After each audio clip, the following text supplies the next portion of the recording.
So today is AHA Big Brew. I'm getting together with some friends out in a parking lot to brew a batch of beer. I sure hope the weather cooperates.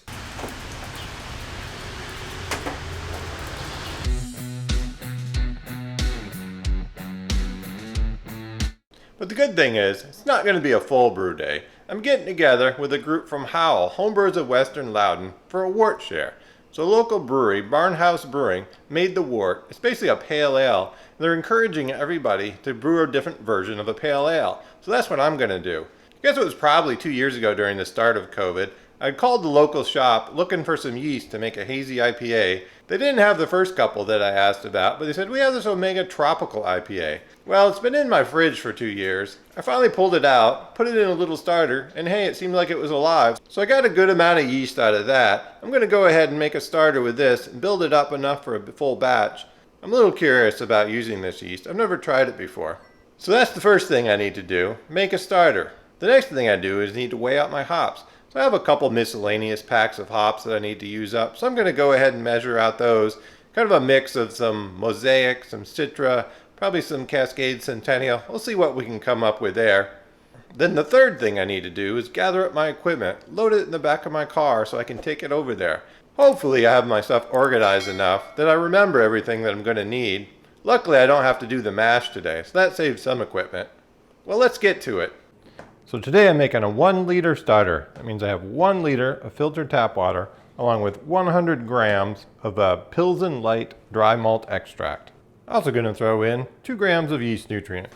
So we just need to boil that for 5-10 minutes. Whether you need to boil it or not is questionable, but I like to do it.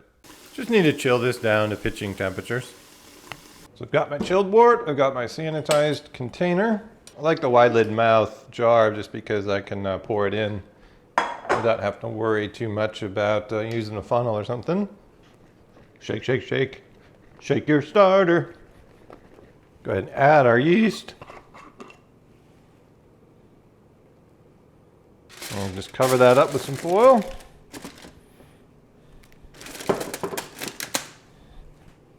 So I have several ounces of hops that I want to use up here. My goal is to get about 5 ounces or about 140 grams total hops. I'm going to go ahead and mix up these. I've got some Mosaic, I've got Citra, I've got some Centennial, I've got some Cascade, and we're going to go ahead and measure these out, see if we can get about 5 ounces of hops, and then we'll mix them all up, and then we'll divide them up into a boil edition, a whirlpool edition, and a dry hop edition.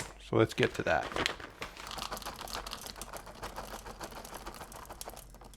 So I came up with pretty much equal parts, a little extra Mosaic, 43 grams of Mosaic, 33, 31, 33 grams of the Citra, Cascade, and Centennial. So go ahead and mix those up and then divide them up.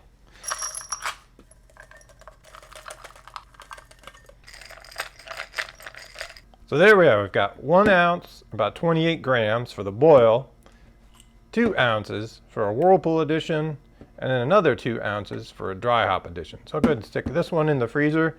Pack these 2 up to take along to the brew day. It's kind of looking like my hopes for nice weather were in vain, but I've got the car loaded up.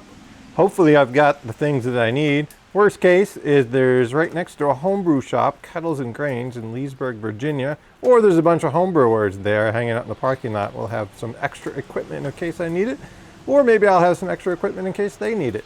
All right, time one last double check, and then it's time to hit the road and brew some beer.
So we are back home.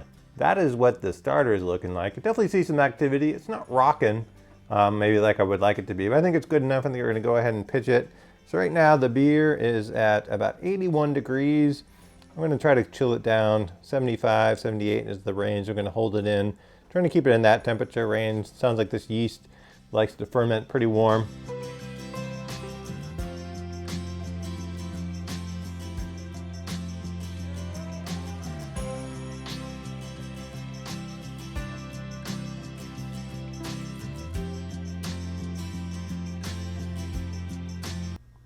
So there's the resulting beer. Sure is a nice looking one.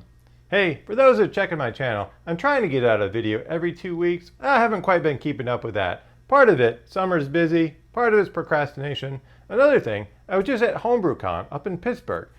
Got the shirt. I'm not going to go in a full recap of Homebrew Con. I didn't take a lot of pictures or video, but it has a lot of great educational sessions. There was a lot of wonderful beers at club night. It was good to meet different vendors, authors, and other YouTubers. And also, I chatted with a few of my watchers of my channel. Hey, thanks! I came home with a bunch of great items. Hops, yeast, I can put those to use in some future videos.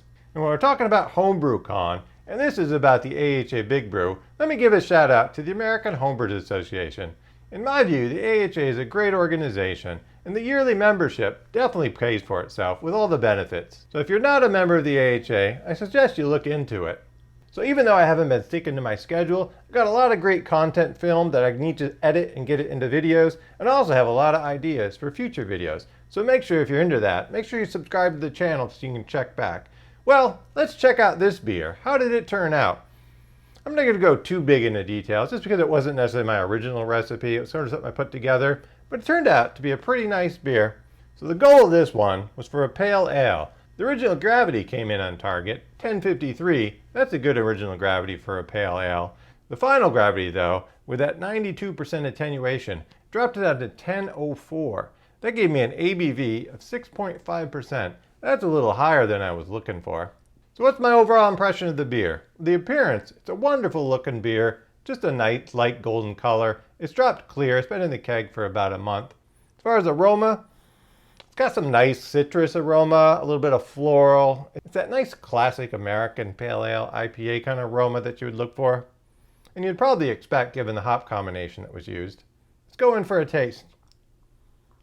So the flavors really back up what we get in the aroma. A lot of nice citrus, a little bit of kind of a floral kind of character that you get. Got a little bit of a tropical fruit kind of character. So sometimes I think it's just a wonderful beer. Sometimes I'm not quite sure. So overall, it's got a lot of the characteristics of an IPA, but I'm not sure it's a great IPA. But then as a pale ale, it just seems kind of thin. So I guess that's my biggest issue with the beer. It's not quite a great IPA. It's not quite a great pale ale, but it is a pretty good drinking beer. So what are overall thoughts on the tropical IPA yeast from Omega? Well, I'm not sure I'm that happy with it. I think it adds a little bit of character to the beer. It's a little hard to tell with the hops that are in there exactly if it adds in some tropical characters. But that attenuation, it's kind of hard to deal with. I suppose I could adjust the recipe, try to account for the attenuation.